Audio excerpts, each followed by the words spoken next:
اللہ تعالیٰ اپنے بندوں سے بہت محبت کرتا ہے، اور اس بات کا ثبوت انسان کو اپنی زندگی کے ہر موڑ، ہر ساتھ اور ہر لمحے میں ملتا ہے۔ یہ سچ ہے کہ معجزے نبیوں کے لیے تھے، اور نبیوں کے بعد معجزات کا سلسلہ ختم ہو گیا، مگر خدا آج بھی اپنے محبوب بندوں کی مشکل وقت میں غیبی مدد کرتا ہے۔ فرق صرف یہ ہے کہ نبی بہترین ایمان والے اور شکر بجا لانے والے تھے، جبکہ عام انسان شکر کے معاملے میں کنجوسی کرتا ہے۔ فرعون، جس کا نام مصعب بن ولید بن ریان تھا، ایک ظالم، جابر اور خدائی کا دعویٰ کرنے والا ملعون تھا۔ ایک دفعہ سفر پر نکلا تو راستے میں اس کا سامنا ہامون سے ہوا۔ دونوں کی دوستی ہوئی اور گہری ہوتی گئی۔ سفر جاری رہا اور وہ دونوں ملک مصر میں پہنچے اور آگے سفر کا ارادہ ترک کر دیا۔ فرعون کے دل میں خدائی کا شوق پیدا ہوا تو اپنے دوست ہامون سے اس بات کا تذکرہ کیا، اور پھر اسی کے مشورے سے لوگوں کی نظر میں معتبر ہونے کے لیے اس نے لوگوں کی مدد کرنے کی ٹھانی۔ ملک مصر کے بادشاہ سے داروغی مقبرہ کی ملازمت لی۔ کرشمہ قدرت کے اسی سال وبائی مرض پھیلنے کی وجہ سے ہزاروں لوگ اپنی جانوں سے گئے۔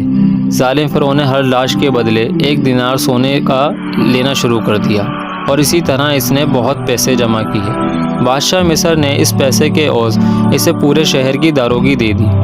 چند عرصے کے بعد وزیر مصروفات پا گیا۔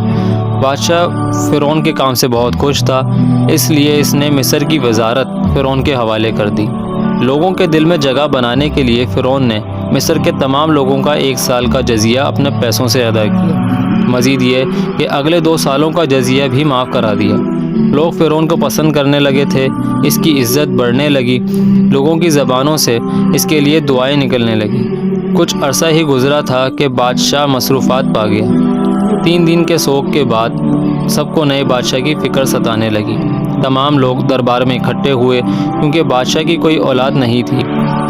چنانچہ فرعون کی لوگوں کے دل میں عزت اس قدر بڑھ چکی تھی کہ اسے بادشاہ بنانے پر کسی نے بھی اعتراض نہ کیا۔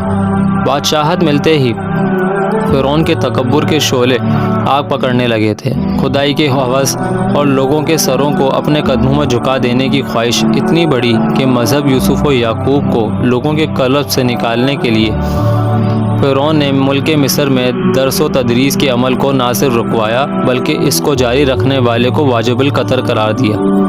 جان بچانے کے لیے لوگوں نے درس کیا چھوڑا، ان کے ہاتھ سے خدائے بزرگ و برتر کی رسی بھی چھوٹ گئی۔ لوگ اپنے مذہب سے بیگانے ہو گئے، کسی کو خدا برحق یاد نہ رہا، حق کی جگہ باطل لینے لگا۔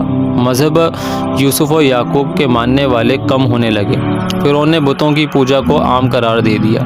بنی اسرائیل کی قوم اپنے مذہب پر قائم رہی، مگر قوم قبطہ نے بتوں کو پوجنا شروع کر دیا۔ 40 سال کے عرصے کے بعد فرعون نے تمام بت توڑوا ڈالے اور خود کو خدا بنا لیا۔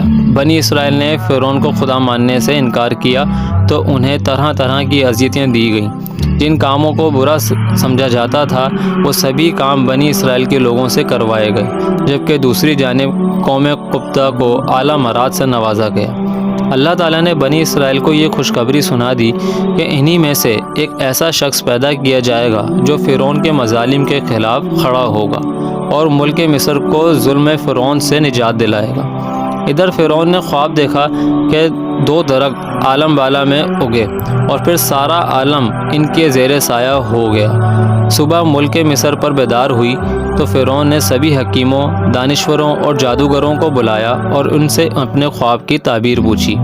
آخر سبھی لوگوں نے متفقہ طور پر فرعون کو اس کے دیکھے گئے خواب کی تعبیر یہ بتائی کہ قوم بنی اسرائیل سے ایک ایسا شخص پیدا ہوگا جو تمہاری حکومت کا خاتمہ کر دے گا، جو تمہاری مملکت میں ایک خدا کا پیغام لائے گا، یہاں تک کہ کل ملک میراث اور نعمت اس کے ہاتھ میں ہوگی۔ فرعون نے خواب کی تعبیر سنی تو اسے اپنا تخت و تاج ہاتھ سے نکلتا دکھائی دیا۔ جھوٹے معبود کے پیر اکھڑنے لگے تھے۔ خدائی کا دعوے دار خود مذاق بننے سے خوف کھاتا تھا۔ ظلم کی چکی نے پھر سے چلنا شروع کیا۔ حکم فرعون لوگوں پر قہر بن کر گرا۔ کتاب وقت کے اوراق پر ظلم کی ایسی داستان لکھی گئی کہ جسے پڑھ کر پتھر بھی پگھل کر بہہ جائیں۔ ملک مصر میں جہالت نے پر پھیلائے۔ فرعون کے حکم سے بنی اسرائیل کے ہاں پیدا ہونے والا ہر نومولود بچے کو گھاٹ اتار دیا جانے لگا۔ لوگوں کی آہیں سسکیاں فرعون کے تخت تک نہ پہنچ پاتی تھیں، مگر ان سسکیوں نے عرش کا دروازہ ضرور کھٹکھٹا دیا تھا۔ حضرت ابو ہریرہ سے روایت ہے کہ نبی پاک صلی اللہ علیہ وآلہ وسلم نے ارشاد فرمایا، مظلوم کی بد دعا جو ظالم کے حق میں ہو بادلوں کے اوپر اٹھائی جاتی ہے، آسمانوں کے دروازے اس دعا کے لیے کھول دیے جاتے ہیں اور اللہ تعالیٰ فرماتا ہے میں تیری امداد ضرور کروں گا اگرچہ کچھ تاخیر ہو۔ رحمت خدا بندی جوش میں آئی اور آسمان و زمین نے دیکھا کہ فرعون کے غلام عمران کے گھر اللہ کا نور چمکا، جس کا وعدہ اللہ نے بنی اسرائیل سے کیا تھا۔ ظلم کی کالی رات سمٹی اور نئی صبح کے آفتاب نے چار سو روشنی پھیلا دی۔ قہر کے بادل چھٹنے لگے، فرعون کی خدائی داغدار ہوئی، معبود برحق کی جیت ہوئی، بنی اسرائیل سے کیا گیا وعدہ آخر کو سچ ہوا۔ حضرت موسیٰ علیہ السلام نے ملک مصر میں آنکھ کھولی، کل کائنات نے دیکھا کہ حق کی جیت ہوئی اور باطل کو شکست فاش ہوئی۔